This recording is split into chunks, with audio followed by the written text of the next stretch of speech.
This picture, here it is. So this is the Beaver supermoon imaged, as I said, minutes ago, and as you can easily see now the moon is really full. I mean, we see the entire disk of our natural satellite, our cosmic neighbor. I want to tell you that this supermoon concept has nothing to do with astronomy. In short, it is not a scientific term because we, the astronomers, do not use this term.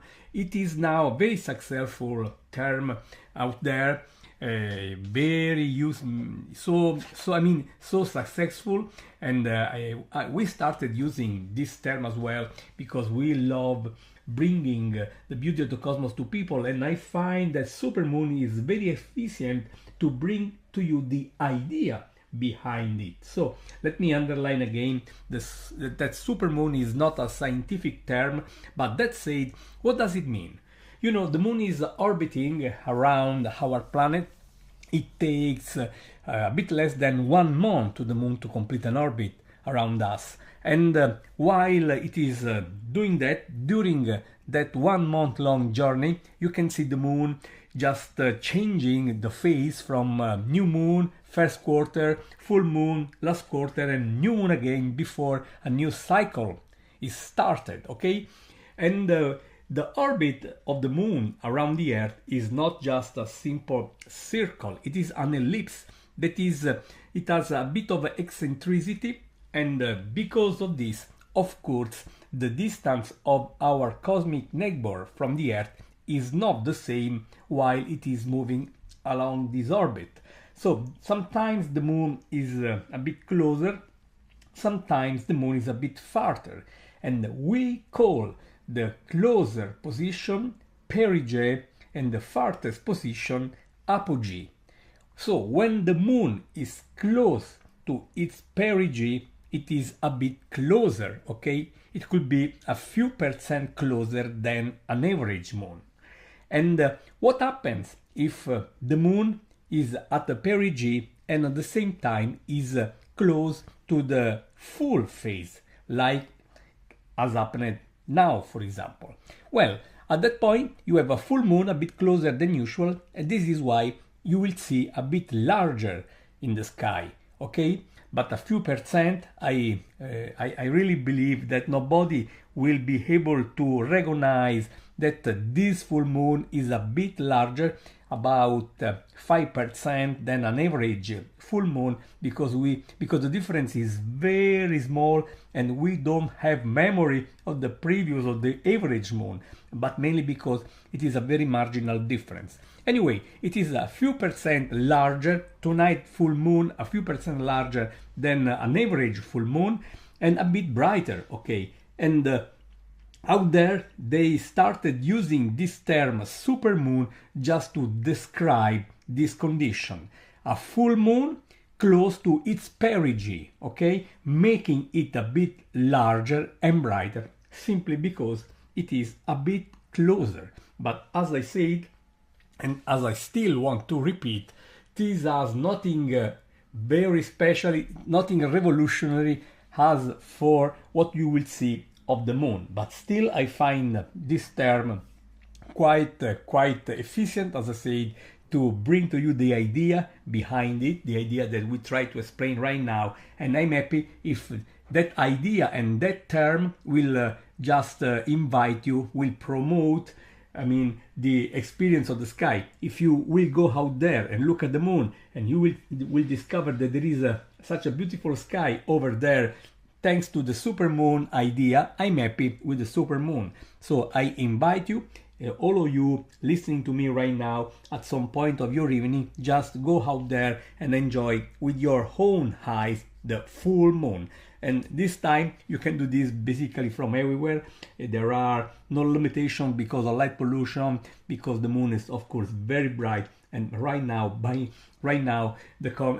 moon is a source of light by itself. Okay, it's just sending back to the earth the fraction of the light it is receiving from the sun. And you know, we the astronomers, while I love the moon for many reasons, well, when the full moon is out there, there is so many moonlight around that we see just a few stars like in a big city.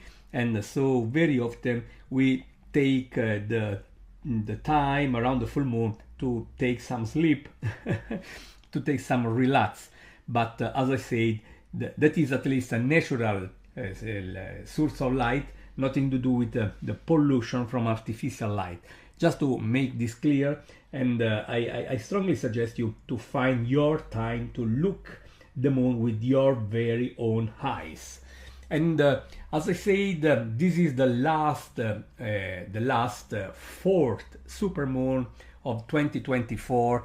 And if I say we had 4 this year, you can easily conclude that after all, the supermoon is not rare at all.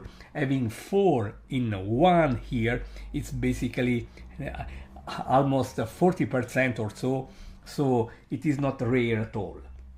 The largest one was the October supermoon, but we also had in September the partial eclipse superimposed to that supermoon, while the first one was in August, when we also had a blue moon.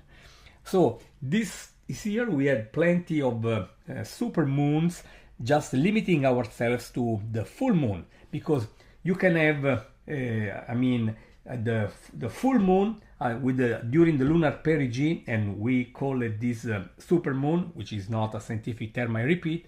But you can even find someone considering supermoon even the new moons.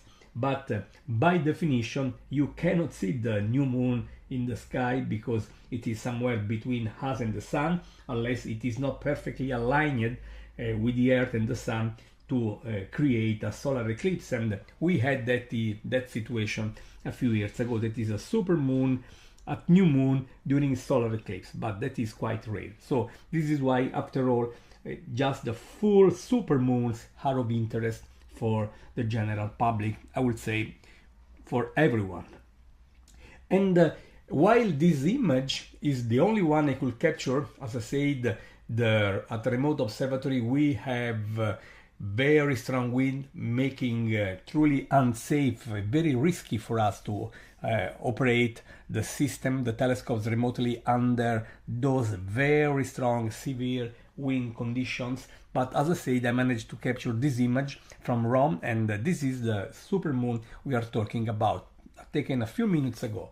And I also want to share with you an image I did in the past, and this has nothing to do, I underline, with the full moon we are talking about. And in December 2017 we had a supermoon, and from Rome I could spot that moon this way. I underline, this is a 2017 supermoon, December 2017. Nothing to do with our actual full moon.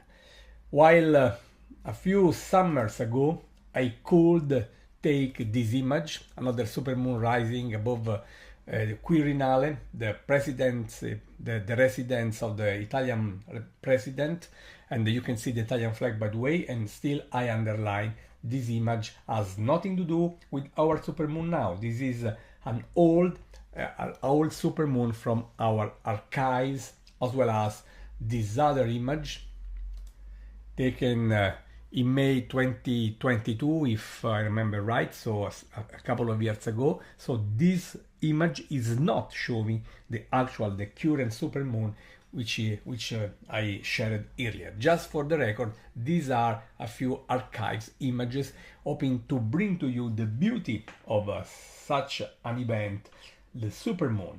So I strongly invite people, I always invite people to go out there and have fun with the full moon every time, because it's honestly amazing to see the full moon rising.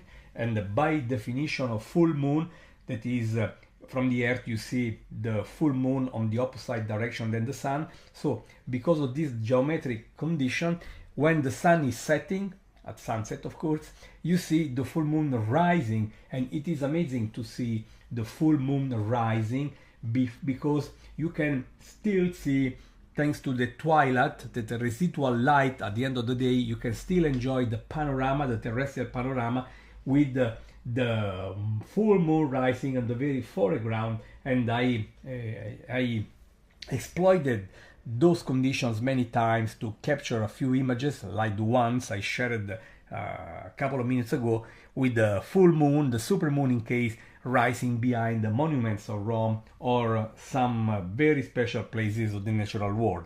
So while the full moon is amazing at any time, I still find it much more interesting during at dusk, that is at sunset when the full moon rises, or at dawn when the full moon is setting, my friends. So unfortunately, as I said, we could not operate our robotic telescopes remotely because there is very strong, truly severe wind at our remote observatory, and it will be honestly crazy and unsafe to operate those telescopes under those extreme weather conditions. So I was lucky to capture this image from my apartment here in Rome, and this is the Beaver supermoon, the last full moon of this year, the last of 4 supermoons in a row. So we have to wait for next year, 1 year basically from now, to see another supermoon. So while we had a few in a row, now we have to wait almost 1 year before we see a new one from 2025. I want to tell you that the Virtual Telescope project, while sharing here this I think very nice image of the Beaver supermoon captured a few minutes ago from Rome, the Virtual Telescope project, I was saying, is always ready to bring to you great things happening out there. We shared the recent C2023A3 Chushishan comet several times with plenty of success, with plenty of viewers joining us from everywhere, from every corner of the planet. We scheduled today another amazing event, going to share live the potentially hazardous asteroid 2020 XR. Just visit www.virtualtelescope.eu to learn more.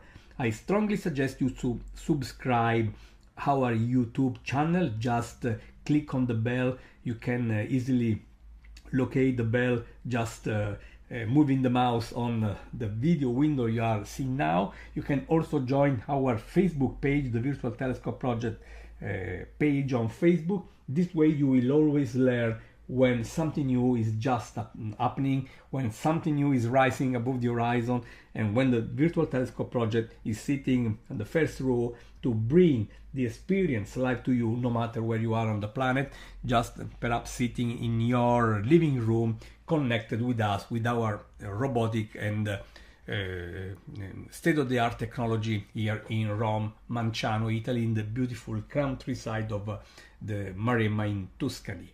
That said, my friend, I hope that despite the unfavorable weather, this image I could capture a few minutes ago of the Beaver supermoon, the last of the year after 3 previous ones, for 4 moons in a row after all, could be, I mean, for you, a nice opportunity to get inspired to go out there right now if you are in Europe, or pretty soon if you are in the Americas. As soon as the evening will reach you, just go out there and enjoy the full moon at sunset as it rises.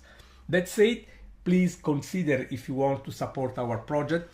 As I said many times, we will never ask for money to people to join us and to enjoy what we offer. We believe that you have the right to enjoy the universe, the beautiful universe we belong to. But even if you are enjoying this for free, it does not mean at all that it is free to run. You can perhaps imagine how expensive could be the technology behind the scene here for maintenance, for upgrades, whatever. So you are very welcome. If you want to support us, just visit www.virtualtelescope.eu/donate. And you know, we have been around now for more than 18 years. I mean, time is flying so fast. So we are approaching 20 years of activity, and our reputation is now legendary around the planet. So it just means that if you will trust us and you will help us, you know that we'll do our best to make your support very valuable to keep this project alive. That's all from Italy. Gianluca Masi Virtual Telescope Project is wishing you the very best, a beautiful experience, a wonderful Beaver supermoon this month, this night, the last of the year. So take care, and looking forward to bring to you the next cosmic experience, my friends. So take care and keep looking up. Gianluca Masi Virtual Telescope Project, Italy.